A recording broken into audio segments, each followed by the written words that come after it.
the doctor's like, look, I hope it, for all intensive purposes, I hope it's nothing at all, and it's not anything we have to worry about or not anything we have to do. We're going to charge you anyway, but whatever. Well, and that's kind of what I was thinking. I was like, but you didn't find anything. You could come back and tell her that. You didn't find anything, so why should I have to pay for the MRI? Well, so that was the deal that she said, though, is because I said, I'm really not hurting. I don't know that there's any reason to do an MRI, and I was kind of telling her the stuff about the book that they don't work. They don't. Okay. No, goofball here. Yeah, I can barely hear you. Huh? Yeah, quit the Pocket lint. Huh? It's the pocket lint.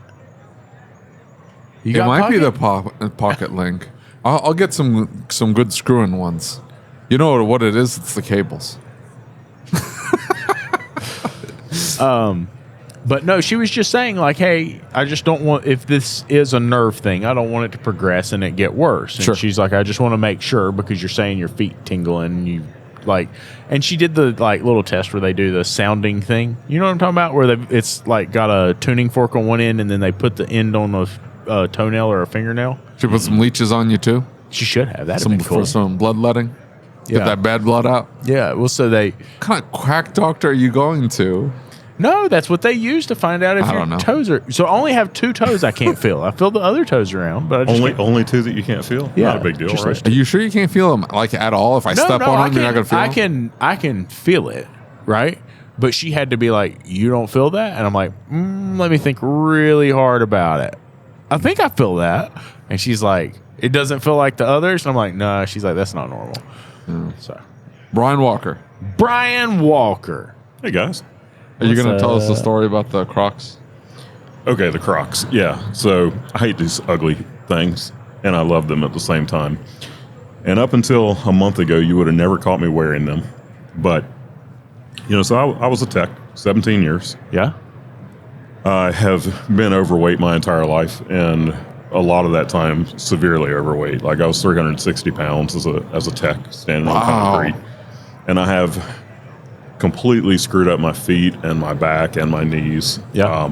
But my feet have been the worst thing. It's been debilitating to the point that come to one of these conferences and I'm good for about 2 hours on my feet. I'd force through a 4-hour class, and at the end of it, I was just in horrible pain. And Kim and I were visiting Kevin and Lisa Eckler not long ago, and Kevin was wearing Crocs. Yeah, he always wears Crocs. Yeah, Kim said something to him about it. I don't remember what, but it opened up the discussion. He was talking about how his dad wore Crocs, and he would always make fun of his dad. And he, like me, has the foot problems, the knee problems, and all that. And finally, his dad talked him into putting a pair on one day, and he basically has worn them ever since. I'm like, all right, let me give these things a try. And I went from, like I said, being able to stand up for about 2 hours to going that next weekend after getting these Crocs to working 14 hours on my feet. Dang. And I've tried all kinds of different shoes, and these are the only ones that have been that way. And you go to a hospital and look at what all the doctors and nurses are wearing. Yeah. They're wearing these things, and they're ugly as sin, but they have, they give me a new lease on life. Have you heard the story from Mike Judge? You familiar with who Mike Judge is? I've heard the name. So he's the creator of Beavis and Butthead. Oh, he also wrote Idiocracy. Mm-hmm. And in the movie, he wrote in, because the movie was made in 2000, he wrote it in like 2003, 2004. The movie ended up getting released in 2006. He ended up writing in, everybody in the future wore Crocs because he thought they were as stupid as looking shoes. And he's like, this fad, it's going to go away. Yeah. So because these are stupid looking shoes, I'm going to make everybody wear Crocs in the future. He had no idea that they would have this resurgence, get widely popular, and like everybody's wearing them now. Wait, where was it? We were at Momentum or whatever it was, Mementos in Pennsylvania, and the chef, right, of that elite restaurant is wearing shorts. Louder. Is wearing shorts. You want me to yell at you? Is wearing I know you can hear yourself. We just can't hear you. Barely. And he's wearing shorts and pink Crocs. You remember that? Did you pay attention? Yes, he was. Oh, that was a good restaurant too. What was that? I think it's Memento. So I ordered this cream of it was asparagus soup, and and they had cappuccino foam as part of the. But they bring the plate out, and then the chef walks out, and he's like, "Your cappuccino foam." I'm like, thanks. And he was wearing shorts and Crocs. Pink Crocs. Hot Crocs. Hot pink Crocs. If you're gonna you should go for the hot. You could pull it off. Crocs were almost completely dead until COVID hit. And then when COVID hit, there was this resurgence. All these people staying at home, wanting to be comfortable. And just read an article about it recently. COVID saved Crocs, and now they're back with a vengeance. Well, I can understand the utility. Have you seen the Mario shoes? I don't even know. I'm sure there's some fancy name. Super Mario? Like Super Mario. They're boots. They're bright red boots. They look like Yoshi's boots. Oh, I thought you were talking about our Mario. Like no, Super Mario Diagnostic. He doesn't have boots. Does he have like fancy boots? No, I don't know. I just thought that's what you were talking about. Have you seen them? Like celebrities are wearing them on the sidelines of basketball games. I have not. You need to keep up on your footwear. Obviously, you are not. I'm wearing Crocs. Obviously, I don't keep up with footwear. So I just need to point out. But it's for comfort. Yes. That caramel dish in that restaurant, and I know I feel so bad because like you eat all healthy, and I'm over here. Me? Oh no, no. Kim said you ate all healthy. No, I have not been eating healthy lately. Okay, and I need to be. Me too. Yeah, I haven't been eating too much, but what I have been eating is not healthy. And normally, when I'm trying to lose weight, I'm keto. Yeah. But I have not been keto in quite a while. Can we get you a pair of those, David? Oh yeah, you need some of those. You see them on the sidelines of basketball games. I missed an opportunity. Dressed to the gills, those boots on. I missed an opportunity to do something really cool right there. Before you turn that back around. They're $1,000. By the way. What? And they make Crocs look pretty fashionable. I just need to point out that I So you're on the edge of fashion is what I'm saying. I don't think you need to worry about it. When you turned your phone around and it had that alert that said, we would like to send you notifications, I missed the opportunity to reach out and click allow on that. So for the next month, you would be trying to figure out why it's popping turn up. it off. I know how to use my phone. What are you talking about? What are we supposed to be talking about? We were talking about Crocs, that they're super comfy. That's true. Hey, Kim and Brian are redoing my website. You're mumbling. What? Kim and Brian are redoing my website, David. It's because it's loud out there. I get it. It's loud, but we don't have the headphones on. So Whose fault is that? Yours, apparently. I don't. Hey, I didn't even carry this thing to this place. They worked at the last place we went to. Tools? No, they didn't. At Tools. No, they did not. The caramel, the dessert was okay. It wasn't that great. How did we get back to that? Dude, that was so cool. Soup. It was like that much. The dude comes out and he's pouring a whole pot of caramel. And so on I'm top like, of marshmallows. Yeah, I eat like the stuff out of the caramel. And David's over here like licking the bottom of the caramel bowl. And it's like, what in the hell? That was a good meal. That was a good meal. And you'd be surprised. You've been to Tools, right? Yeah. Okay, so the best out of all the places we go, that's got the best food. Yeah. The best restaurants. By far. Including Vegas. Vegas has got... Have we gone somewhere? We've been to some nice restaurants. They're good. Yeah. But the problem is that they're like twice as much as they should be. And these are the restaurants at the Kalahari? No. Those are terrible. No. So you're like going into town. What? Yes. What is that? What town is that? Allentown and Mount Pocono. And Yeah, No, it's Pocono. not Allentown. We're an hour from Allentown. Was it Stroudsburg? Yeah, Strasbourg or something like that. But there are some fantastic restaurants that are... You're going to spend maybe $100. If you don't get alcohol, you'll spend maybe $100 per person. Yeah. And the food is phenomenal. Jimmy Purdy is like, oh, y'all don't know anything about food until you've been to California. I'm like, dude, we've been to California. He's like, you really don't know anything about food until you've been to California. Dude, I'm pretty sure he tried to order chicken nuggets at the restaurant last night. I swear to God. No, he didn't. I think he's basic when it comes to food. I'm pretty sure Right. Jimmy's... You know what I call them? Mashed potato heads. I told my daughter that. I think I told you this. I made some red quinoa with, instead of rice, it's supposed to be like pork fried rice, but instead of using rice, I used red quinoa. It's really easy to make in a pressure cooker, and it's super tasty, and it's a lot of protein. Anyway, my daughter loved it, so I packed it for her for her lunch. She went to school, and she opened it up, and everybody's like, ew, what's that? Because it's just a mound of purple stuff. And she's like, it's quinoa. It's really good. And they're like, ew. I'm like, baby girl, those are mashed potato heads. She's like, what are you talking about? And they like mashed taters and chicken nuggies, and that's it. That's all they eat.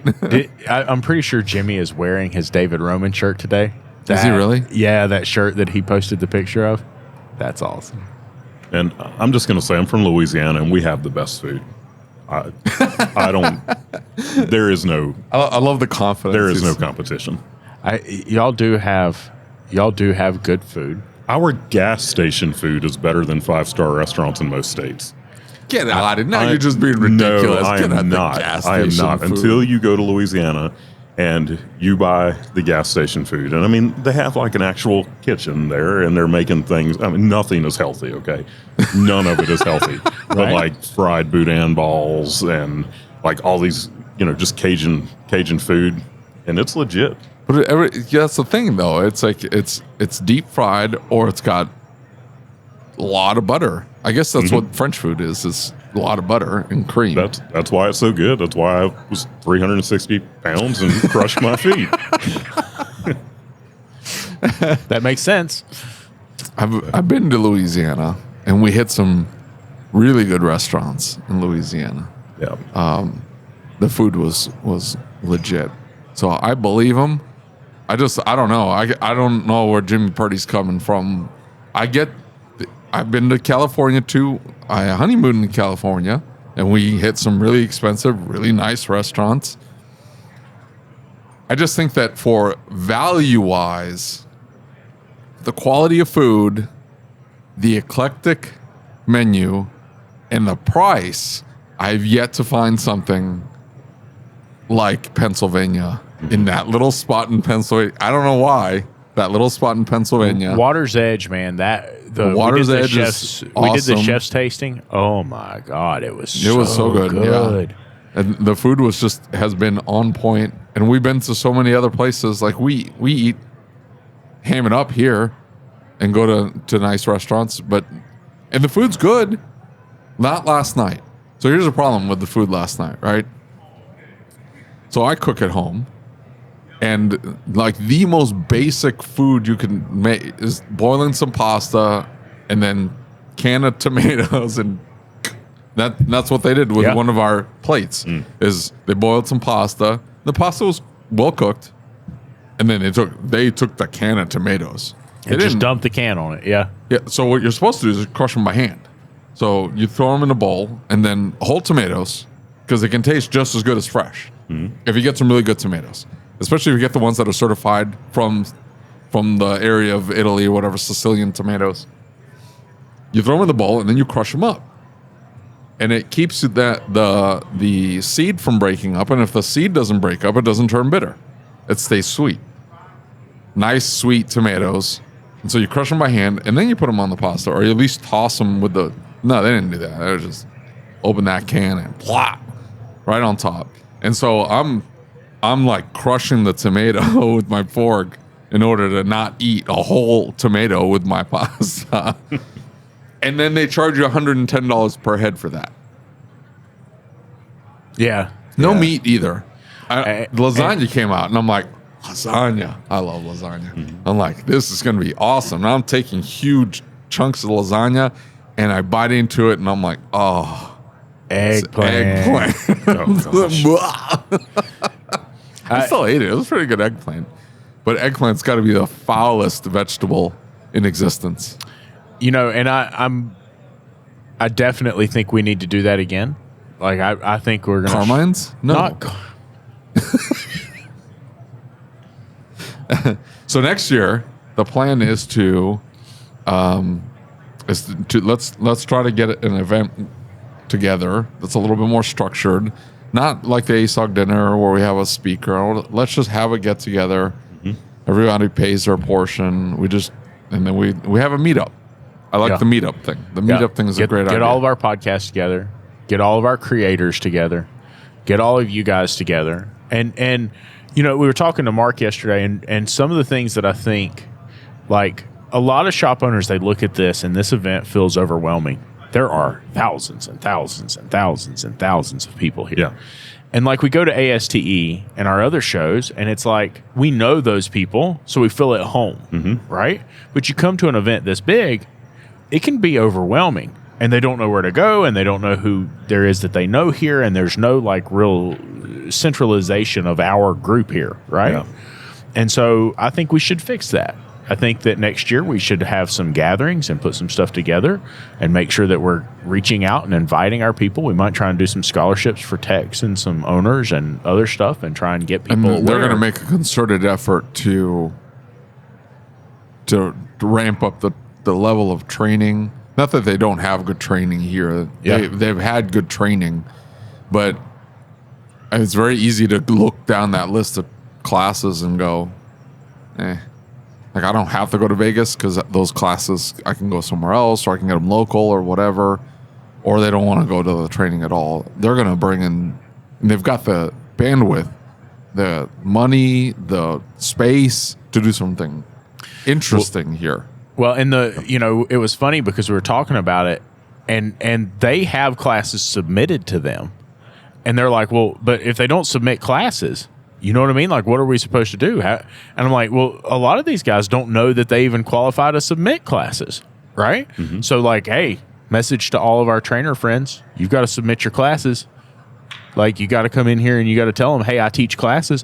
There's some really great new trainers on the scene that everybody's showing up to see. Mm-hmm. Oscar Gomez, Brandon Dills, right? Jim Morton's not here. Right? Like, there are some really great trainers out there that would draw a ton of our crowd to this event.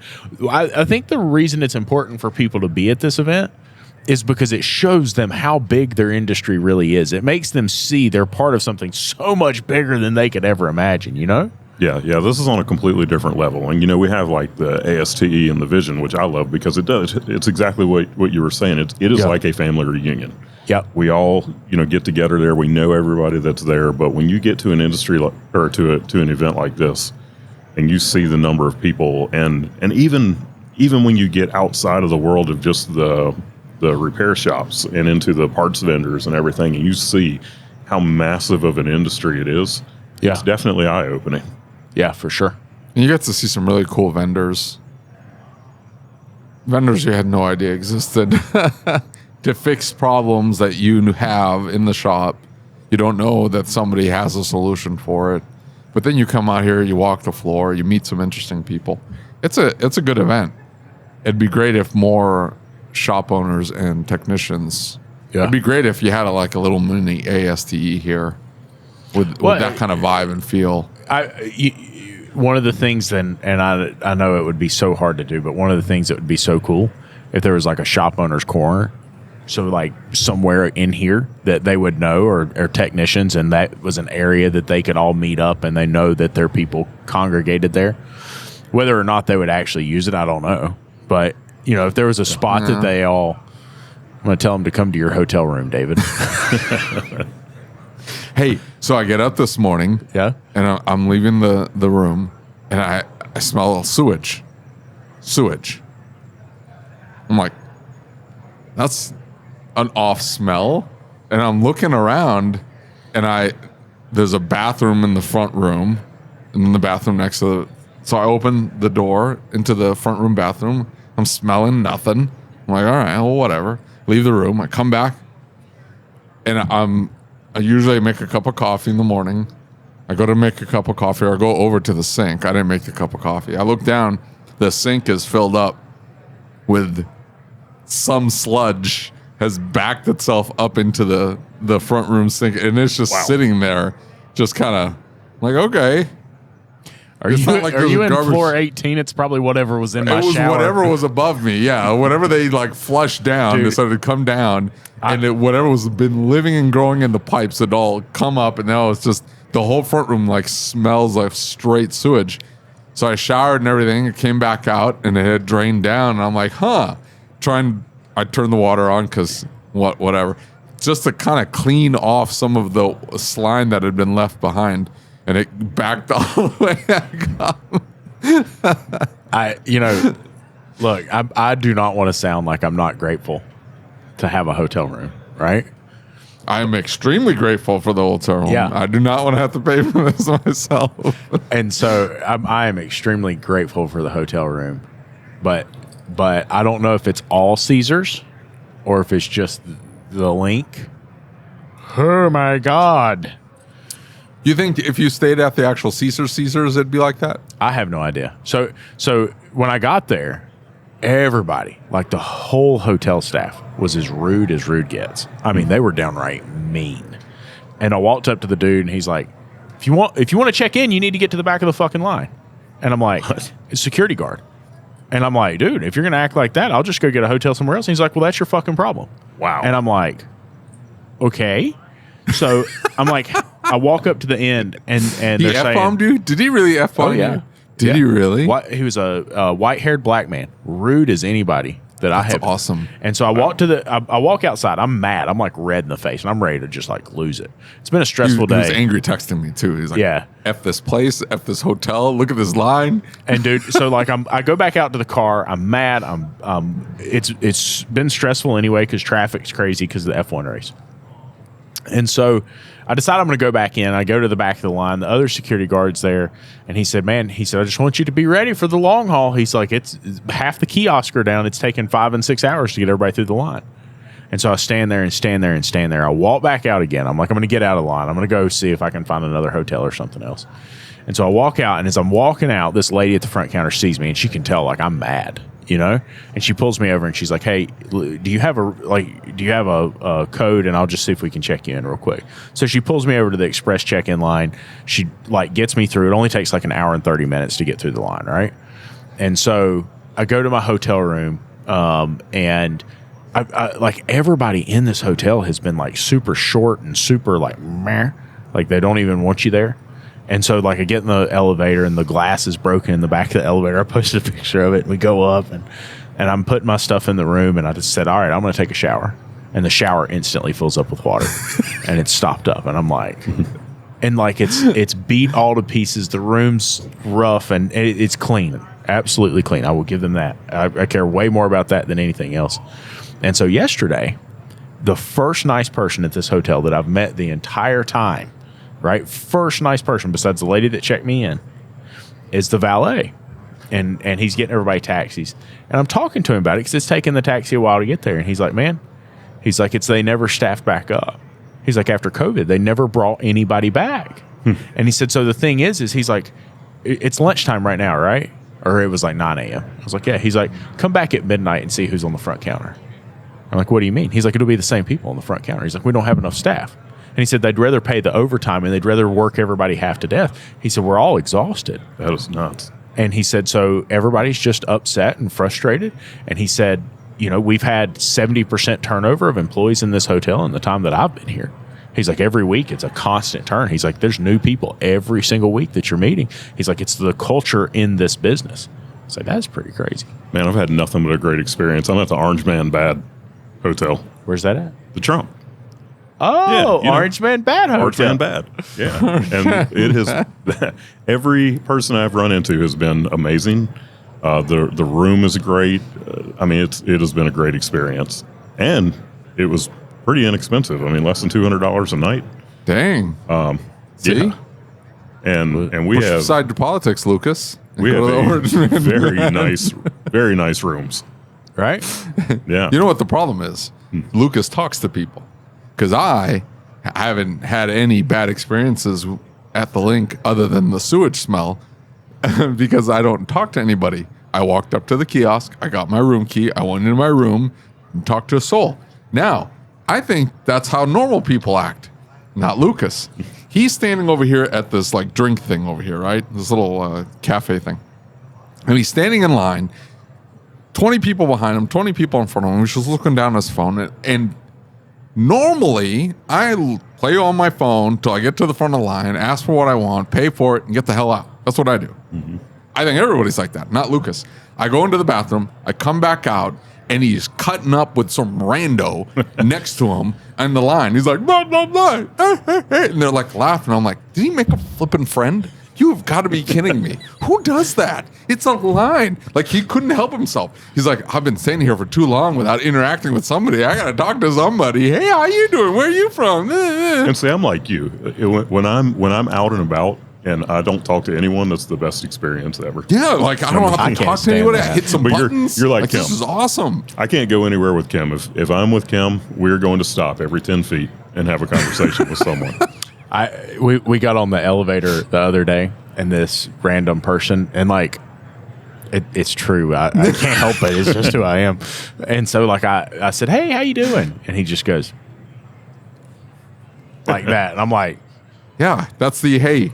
No, don't do this to me. I'm trying to like avoid you.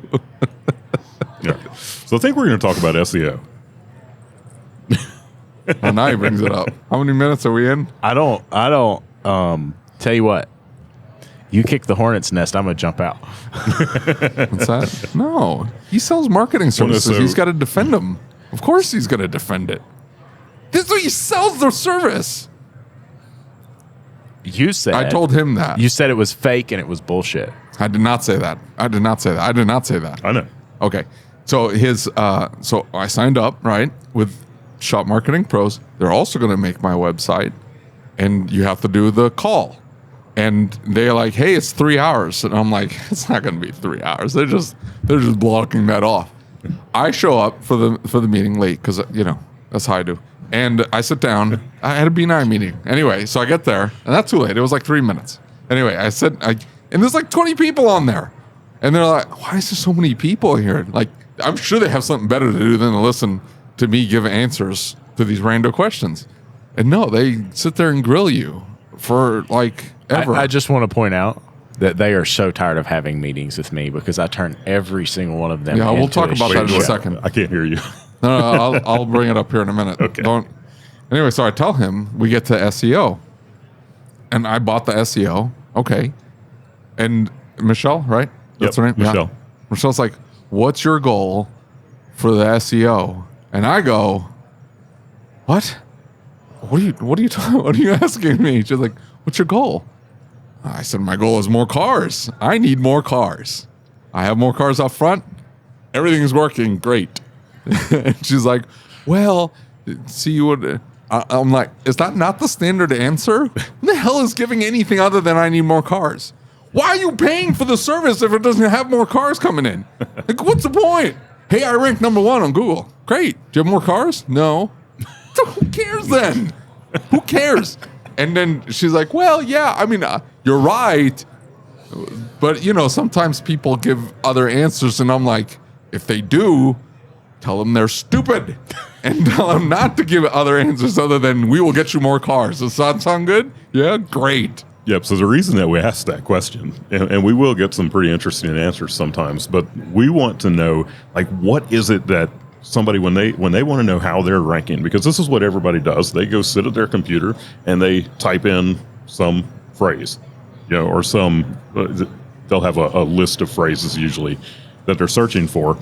And we want to be able to set expectations up front because, we'll be talking to someone who's got a shop in the middle of Houston and they'll want to rank for best auto repair shop in Houston. And, they want it to happen in 3 months, if it could even happen at all. And we get a lot of things where it's completely unrealistic expectations, and we want to set that up front, so that we're not trying to accomplish the impossible and then them not be happy with what it is that we're doing. So usually the way that they'll answer the question is, well, I want to rank for this and this and this, and within this certain amount of time, and then that opens up the discussion for us to be able to say, okay, here's what's possible. So I took a completely different strategy, right? Mm-hmm. I said, I want you to figure out what nobody else around me ranks for that people search for. Yeah. I want to shoot exactly like in this other part and like be creative about it and try and target He's not those that where smart. He got it from me. Anyway, do you have a more difficult client than Mr. Luke Underwood? Oh, absolutely. There's no way. No, There's no way. I'm pretty bad. Like, if you knew He what a is shit awful. show I turned the last couple of meetings into, like, I don't. That's where I learned about Mexican Americans. I had no clue there were Mexican Americans. You didn't know about Mexican Americans? No. Really? No, I did not know. And their employees taught me, and we laughed until we cried. There was not a dry eye in the place. We laughed and laughed. Do you not and have laughed. a lot of meth in Boone County? Oh, we've got Watauga. We've got a lot of it. But is Boone County the next county over? No. And like you guys fight? There's no Boone County. Boone County's in Kentucky, dumbass. There's Boone Counties everywhere. What are you talking about? But my point is that like we get to the end of a 3-hour meeting, and Michelle's like, 3-hour meeting for what? for the like we were talking about the initial website one? and everything else, and Michelle's like, holy crap, we didn't talk about anything we were supposed to talk Oh, about. jeez.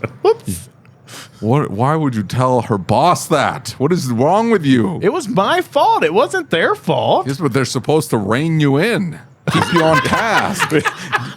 You know that is. Speaking of things that are impossible, You got to be short. You got to put your dad voice but on. while they were meeting, Lucas brought up the fact that you had an exchange in the ASOG group because apparently somebody was asking if blogs work.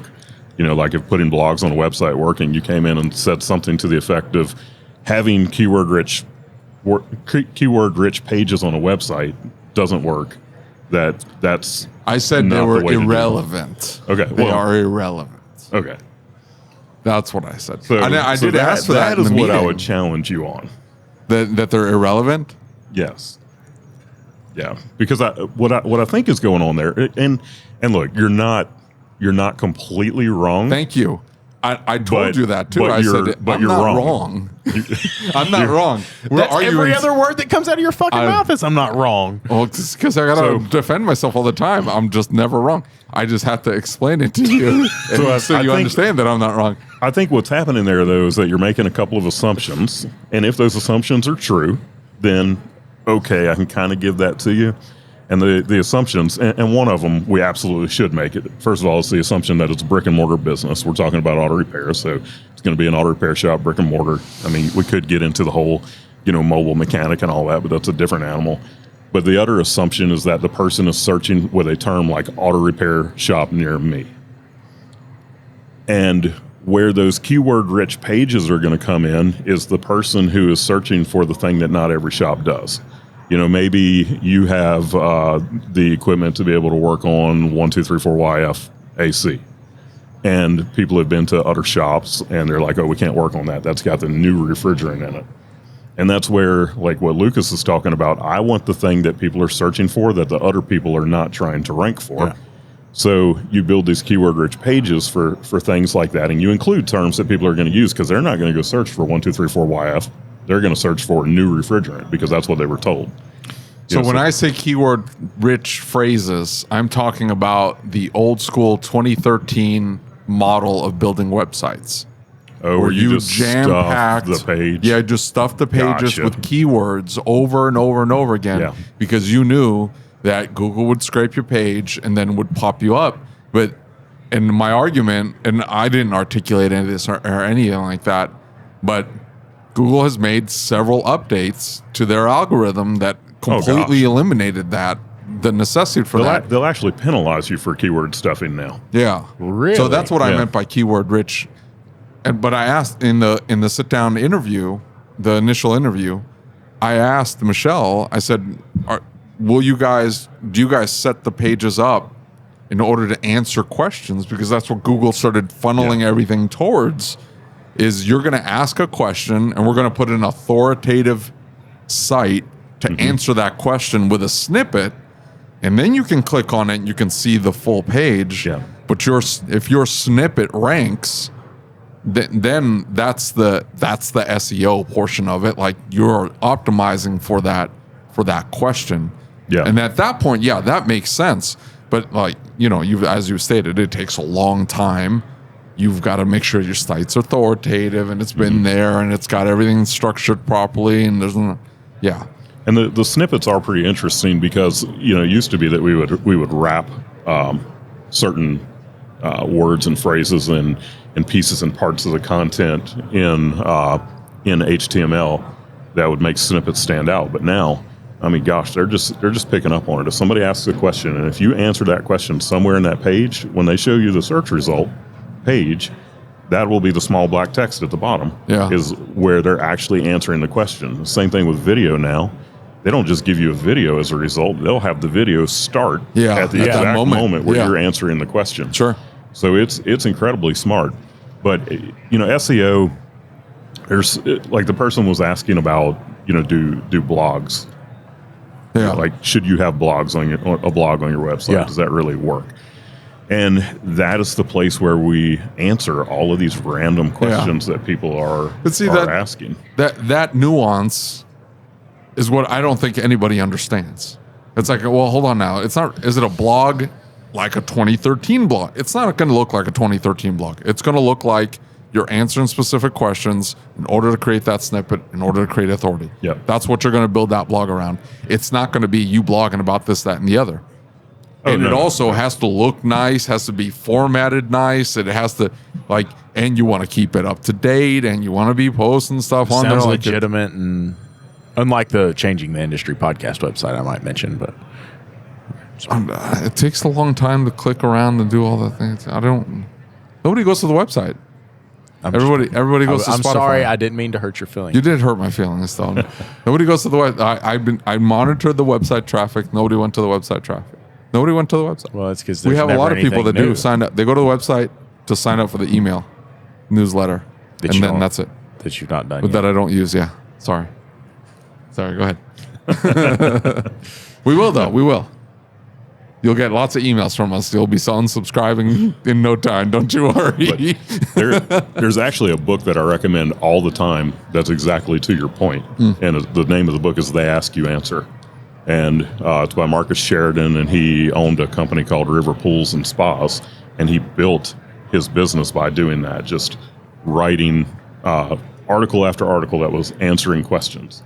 So, the idea of it is, and you really should read the book if you want to build an authoritative website, you really should read the book. But when your service advisors are talking to people that are asking questions all the time, a lot of times it's the same questions that get asked over and over again, and they should have a notepad at the counter where they're writing this stuff down. That's a good idea. Because especially for us. As your marketers, when we're doing SEO for you, man, if you can tell us the questions that people are asking you, then we can write content that's even more relevant. And then actually working with the marketer to, we obviously don't want you to write the article, but we want it to reflect your thought leadership. So, if you can say, here's the question and here's a couple of bullet points, that this is the main idea, then we can take that and expand upon it and make it something that is truly your thought process, the way that you would answer the question, and then, turn it into something that it's, food for Google. One of the things I'll say about that is not just for your marketing purposes. You know how powerful having a list in your shop of FAQs, because it makes you think about what do I need to make sure my staff knows the answer to. If you have a trend, if you see a theme that this question gets asked over and over again, are we clearly communicating to a client? Are we making our conversations explicitly clear? Why do they need to ask this question over and over again? But then the time that it saves you also because a lot of times you're emailing the answer to these questions. Yeah. It's not always a face-to-face discussion. Yeah. So to be able to have that and say, hey, I answered that question in detail, go look at this article on my website. Or that's a good this idea. Video that I created, which, we always recommend video. We love it when y'all create videos because then we can take that video and turn it into written content that has your thought leadership in it. We can turn it into social media posts and all kinds of stuff. But when you answer that question one time, you save yourself from the time of having to do it again every other time that someone asks that question. Create more videos, dingus. I know. You've got a whole setup for it, too. I had the video package, but they could never get me to do it. It was terrible. I felt so bad. And You didn't pay for it. You weren't even using it. Kim kept guilting me, and she's like, hey, you need to do this. And I'm like, yeah, you feel bad because you're taking the person's money and they're not even using stupid service. And you're like, I don't think she felt bad about that. She knew I deserved that. We have actually gone back to multiple clients and said, "Hey, look, you need to just stop paying for this because you're not the anomaly there." Yeah. We have the clients that do it and the clients that don't. And I'm actually really excited. Just last week we signed on Greg Buckley, and Greg is big on doing videos. So anything that we want to do like that, we'll say, "Hey, Greg, make us a video about this." He'll make the video, and then we'll take that and turn it into a whole bunch of different content. And the video we were doing commentary on one of his videos. That's one of our best performing YouTube videos. I think it was the title. I'll credit the title of the YouTube video, but it was his video that we cut up and we just did commentary over it. And look, I don't have any problem at all making video. It's just like the time to do it and setting the time aside to do it. And I hired somebody to do that. I did. I hired somebody just to make videos, and they can just send them to you. Yep. Pre-made. You can post them. You can do whatever you want with them. So yeah, and that's going to be awesome. And I love that idea of shops having a person on staff that they're responsible for that. If I owned a shop today, 100%, I would have someone that their full-time job was creating video, taking pictures, and relaying to the marketing company, or even having a marketer on staff, someone who can do that instead of hiring it out to someone else. So, one of the reasons I like that idea is because now all of a sudden the person you have has an outside perspective, right? And I've seen 5 shops do it so far, where they just hired a high school student or they hired a college student and had them come in and help create some of that content. Right? And they said, "Hey, what do you have questions about? What is it that you don't know? Walk through the shop. Does something look interesting? Does something look neat? Go ask questions in video." Right? Yeah. Because they're going to have the same questions that the your general clients public will. had. Because we get in our own heads. We know this stuff. And it's like, why would I do a video about an oil change? Well, you show how you don't over tighten the drain plug. You show how you're checking the filter to make sure the gasket is still on the old one. And when you show that kind of stuff, people look at that and they're like, "Man, I wonder if every shop doesn't do that. I better go here because I know they do." Yeah. But we think it's the simplest thing in the world. Yeah. Because we do it every single day, and it's just basic knowledge to us. Exactly. It seems we think it would be boring to everybody else, whereas... It is boring. It's terribly boring content. Here's the thing. It's so boring. No. Here's the thing. Stop. I have got videos that I watch. There's a dude who owns... There's a couple different machine shop videos, and I'm going to tell you what. Paul Danner just shared one of them. It was so funny. Paul shared it about a month after I found their channel, and every video's got 400,000 and 500,000 views on it, right? And it's just them talking about machining engines and the measurement process and how do we clean an engine. There's another guy who owns a repair shop, but they also have a machine shop on site, and it's just him talking about, "Hey, when we pull a cylinder head off, here's what we do. Here's what you look for." Okay, but that's the machining process. That's I can see the fascination there, but the shop owner in front of the car in the bay, and the technician in the background pulls that air filter, and he's like, "What are you looking for there?" "Oh, we open the pleats up and this, that." And it's like 7 minutes long. 7 minutes. It's like, dude, that should be 30 seconds. 30 seconds. Cut that sucker down.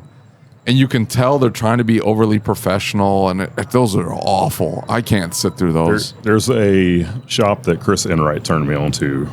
It's like Royal Auto Repair or something like that. I'm going to find it here. They do an amazing job with their videos, and they make them short, sweet, to the point, but they show a lot of the best repairs, like things that people would find interesting. If it's well edited, it works. If it's not well edited, I don't know. He watches some weird videos. I can't sit through them.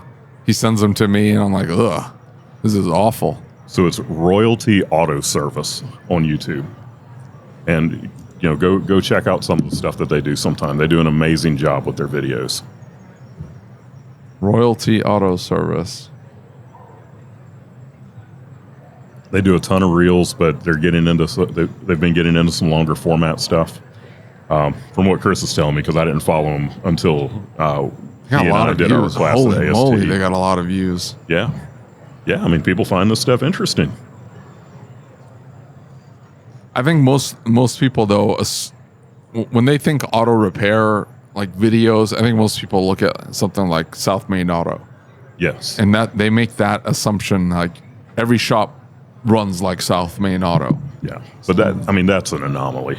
Guy's got 1 million plus, subscribers on YouTube. No, yeah, but the way he runs his shop is not the way 90% of shops are run. Yeah, I've Like, watched some of his videos where he goes to the junkyard and get pulls parts and use them. He's working on the cars himself. He's diagnosing them. He's videoing the whole thing. Yeah. It's like, dude, that shop's a stage for the YouTube channel. Exactly. That is the difference there, is that the shop is just there for the YouTube channel, whereas we want the YouTube channel to be something that drives business to the shop.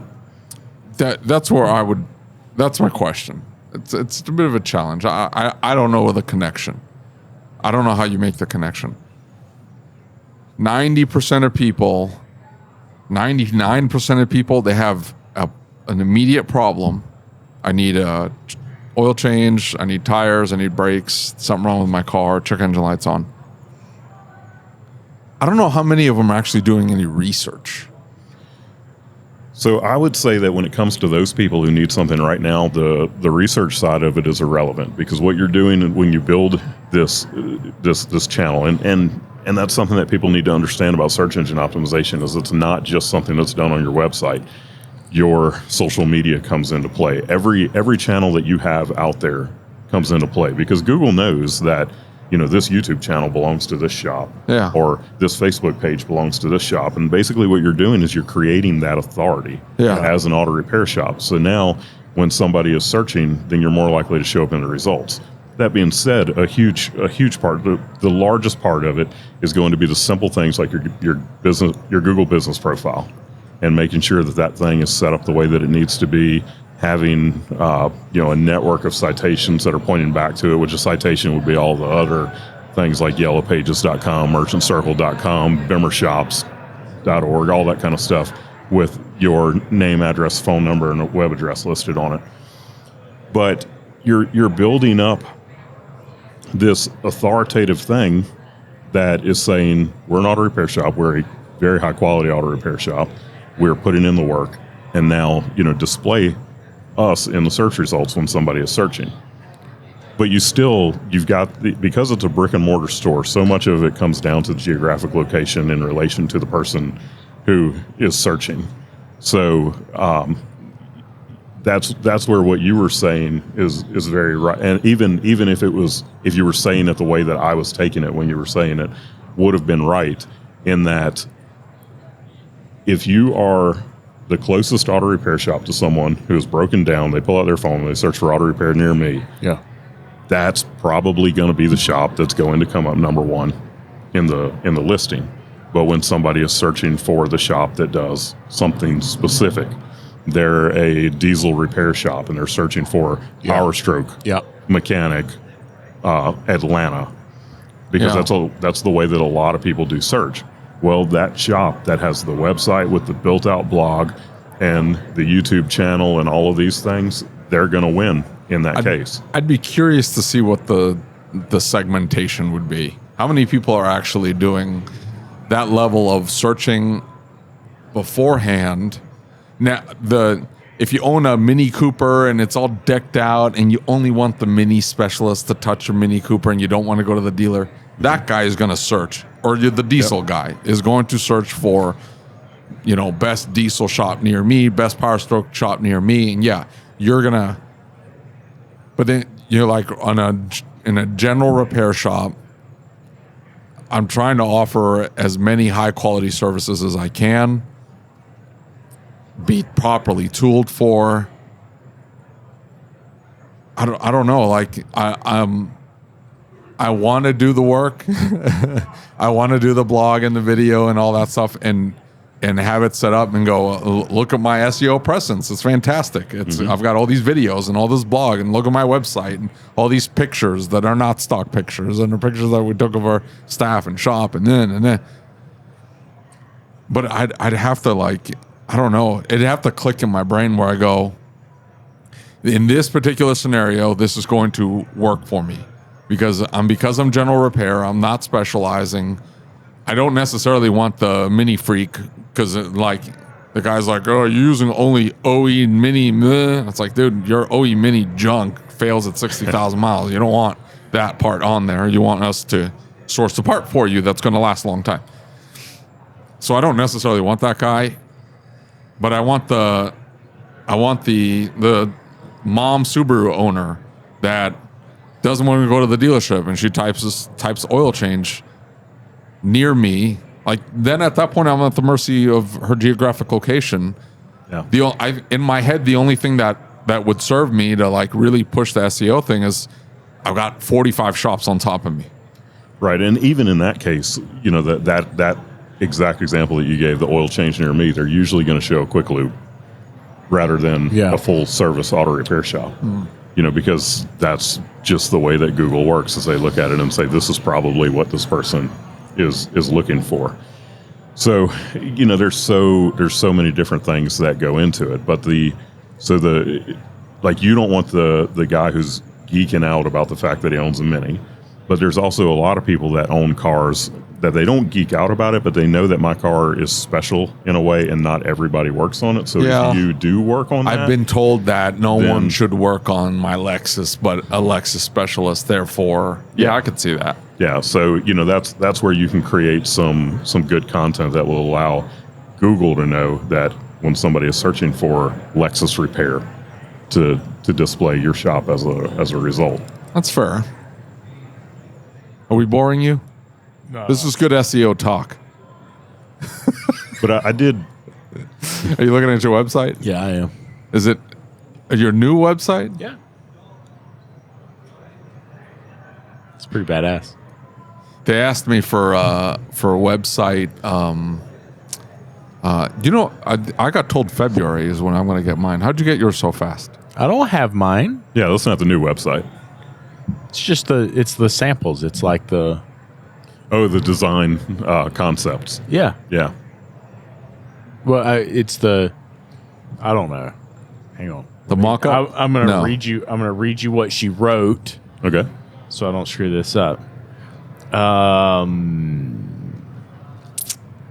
excited to send you the design links for L&N's homepage. You can view them below.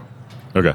Yeah, so what that is basically is it's an image of what the website could look like. And that's just the first one we're sending to you to get your feedback on it. And it is it's displayed in a way that it looks just like if you were going to a website online, except that it's just a picture of it. It's not, all the links and pages and everything aren't working. Right. So, yeah, and that's meant for you to be able to give us feedback. A lot of times we've got... It's pretty slick. Different, like it might just have Latin text on it in some places and stuff like that. Yeah, it's pretty slick. Is it slick? It's slick. You see? No. I'm getting mine in February. Mine's not till January. Oh, is that right? Yeah. I feel better now. Yeah, okay. I won't be so grumpy about it. It's typically about a 75-day build time. Because they're not cookie cutter. No. Everything we are designing that website, and we're not building it off of a template. All of the content is unique to your shop, so it's all custom written content. That's gonna be tough. It is very tough. But that's why we spend 3 hours with you in a kickoff meeting to try to really learn who y'all are. I don't think I gave them good information. Oh God, that's what that was for. It was 3 hours listening to how much I hate my shop. This is awful. I hate it. But I'm here because I need cars. I need cars so I can get out of this mess and I can sell my shop. Help me fix this. And they're like, okay. So we didn't spell out the acronym for L&N, right? Yeah, we did. We did that too. we did lots of stuff now that we're thinking about it, and I'm just thinking about all of the things that we talked about. I thought we were just hanging out. I thought we were just like... Is that what you do? Like, I got a meeting, you could then go hang out on Zoom? Yeah. I don't appreciate that. Why? I got to move around my schedule around your meetings because you're constantly in a meeting. But if I was in a meeting with someone else, I'd be in a meeting with you, and that's way worse than being in a meeting with somebody else. We have an entire page dedicated to your evicted Do you? Oh, for him? on his website. Yeah. Yeah, that's awesome. I just want to point out, y'all gonna get me sued. You go and you get sideways. You get evicted. And just Lucas.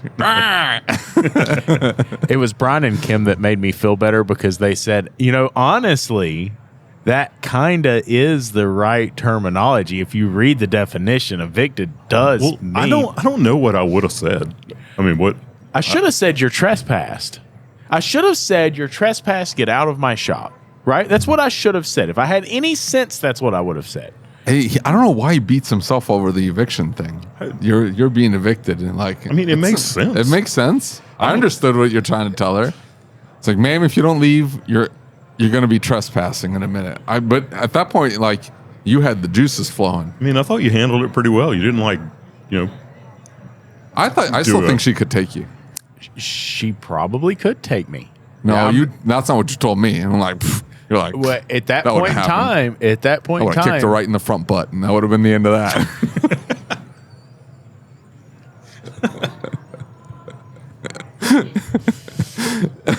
Right in the what?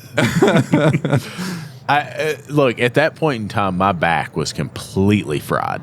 Right, it was all I could do to walk, because that's when the thing with my foot started happening. So she probably could have pushed me back over, but even with the adrenaline going, I don't know. I'm pretty rowdy if I'm mad. Yeah, if you get really amped up, you can get pretty rowdy. But and I have been in a number of physical altercations and situations, and I'm in all seriousness, I am a little embarrassed by some of those things in my past because there's a lot of people who know me, and it took years to get that reputation away from the business as a hothead and somebody who was aggressive and would fight people in the middle of a Walmart parking lot, and that was a little embarrassing, right?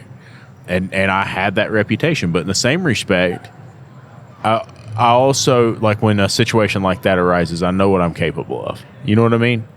And I've seen so many people make stupid mistakes where they take somebody over backwards, they pop their head on the concrete, and that's it, right? They take a murder charge.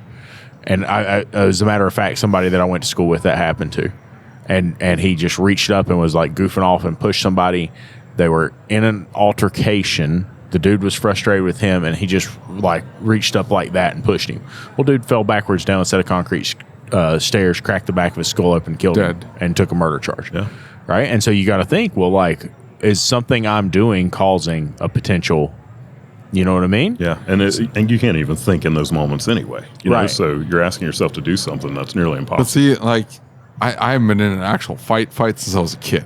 I think it was 13 the last time I was in a fight where we were throwing hands. I think about that. Somebody starts to get amped up. I start to get amped up. My first mind is I got to de-escalate. That's the first thing I think. Mm-hmm. I don't let it get to the point where I'm going to push it, because that's what I think of. Have you seen this new video that just came out of Brooklyn, New York? Even with all their gun laws, this gentleman was carrying, and he came up these stairs. There were two neighbors. Guy comes out of his house. He's arguing with his neighbor who's standing in front of these stairs, and they're screaming at each other. And the guy just kept going like this, and the other guy is just pointing. I don't know what he said to him. The guy who was pointing turns around and starts walking away, and the guy that was just waving his arms pulls a gun out, pops him a couple times in the back. Jeez. He falls over and starts crawling to the apartment. The women that were in the apartment, they heard the gunshots. They beelined it inside the apartment. The guy's son then comes out and was like, "Hey, you just shot my dad." He was a big boy. He's probably in his early 20s. He goes after the guy who was shooting, and the guy pops him a whole bunch of times. Just pop. The guy just falls over, bleeding everywhere. But at this point, he didn't stop. He called it self-defense. There's no way you can look at this video and say it was self-defense. You don't shoot somebody in the back in self-defense. Yeah. I don't know if the guy had... Castle Doctrine says that.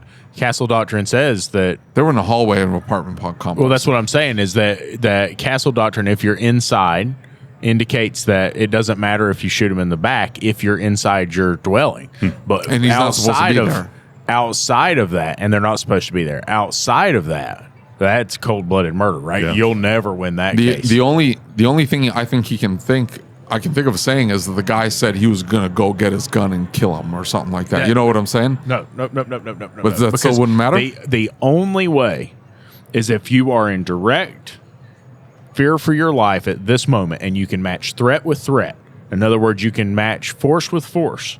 You cannot. So because he could still leave, because the guy didn't have the gun or anything like that. He just turned around and walked away. He would have to brandish the weapon. He would have to point that weapon at you. Yeah. And you would have to be in fear for your life to shoot him. Right? Well, he ends up shooting the guy. The guy ends up crawling to the front of his apartment, a door, and then the guy comes back around and just pops him a couple times in the head and then leaves. He ended up getting into a firefight with the police. He's caught. He's still alive. Brooklyn, New York. Yeah. Crazy.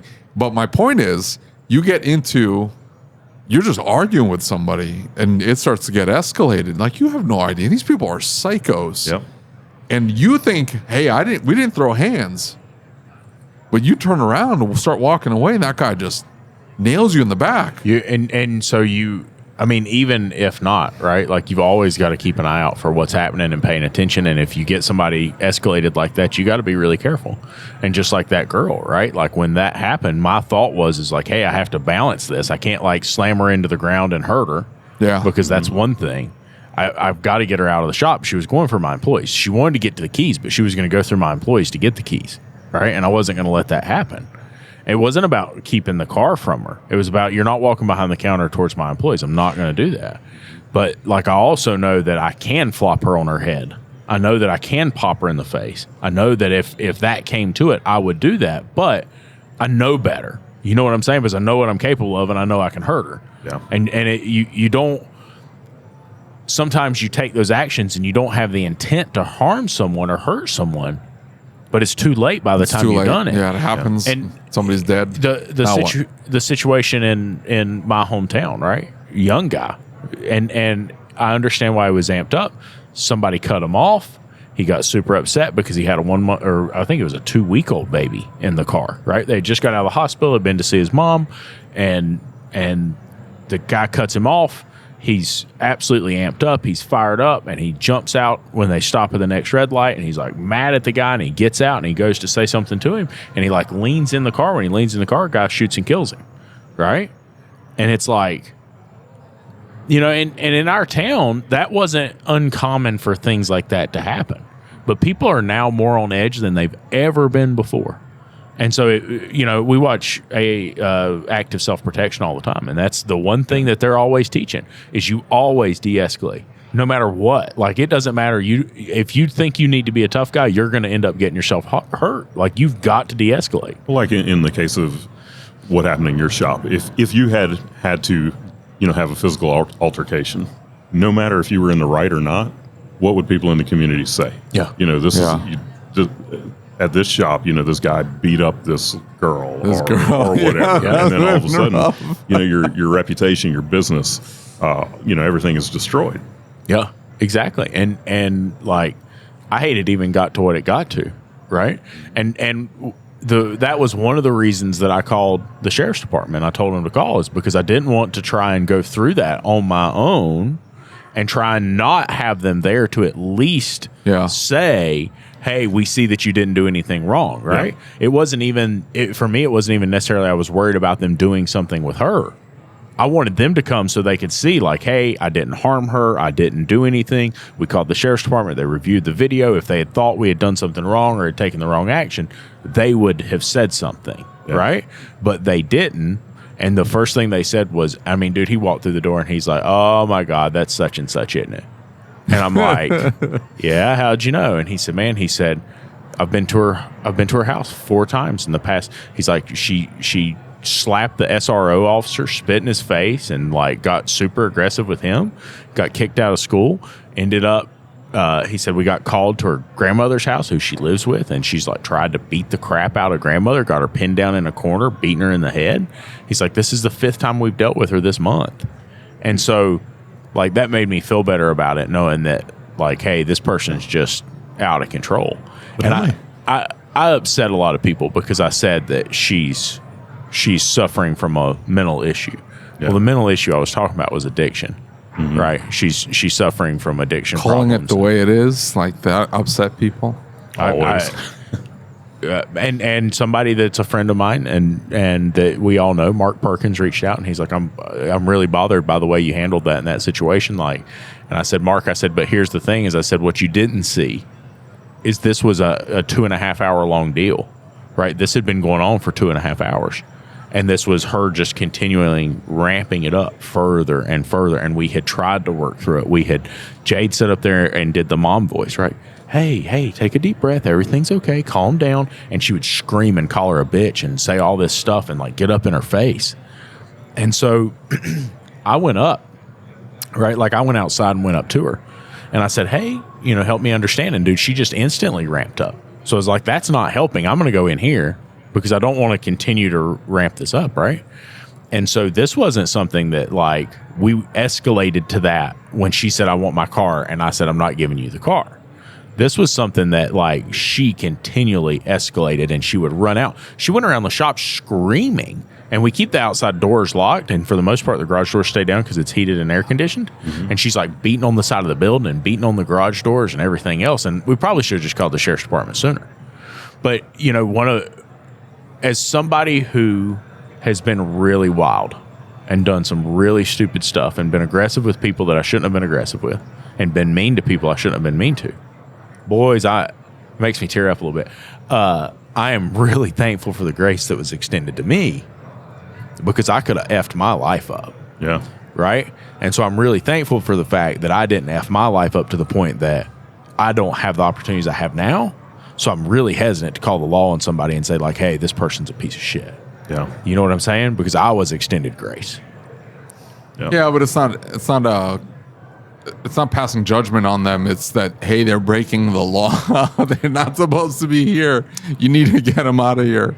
But here's the problem with that is the system is not the solution. Yeah, that's true. Right? The system doesn't fix problems. Yeah. The system is like when the problem's too bad for us to do anything about it because they end up in the system. You think of Rich and his story, and he has like a really positive story about how, for the most part, that system worked out. You think of somebody going into the system like that, especially when they're, even if they were just about to cross over from minor to adult, it can cause major disruptions in their life. And so like where somebody might be on the verge of coming out of those situations and they might have a pathway up out of them, you put them in the system one time, guess what you do? You build connections with all of the bad people who do and believe what they do. And I'm going to tell you something about addicts. The one thing that guarantees someone will never break addiction is if they remain around the same people that they stayed with. And it's because those peer influences are dangerous, right? And so if you put them around those people by getting them into the system, they never get better. You're right. That's the first time you've ever said that. All right.